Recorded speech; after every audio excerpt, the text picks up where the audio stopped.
Alright guys, so yes, we got the Cybertruck. I have not posted any videos about it at all, but since I'm doing this right now, I figured I might as well post a video on it.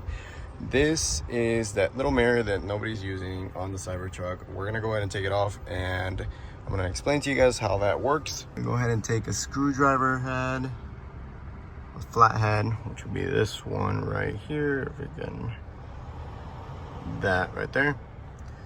And we're gonna take that little cover off. So it'll be as simple as doing this.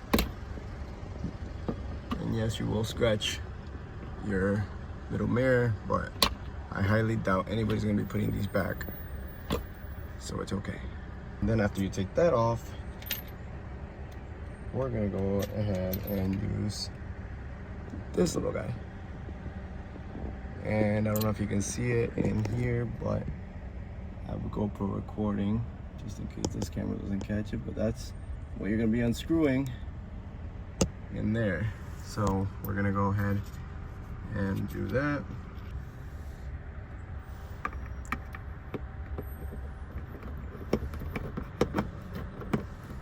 If I can get it, and then unscrew, and then it should come right off.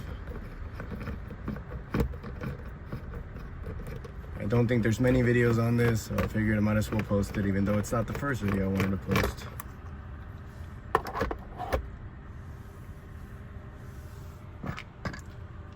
Alright, and then you can easily, so Tesla made it easy for us just to cover that up. That's what it looks like, but you can just close that, goes right in, and it covers right up.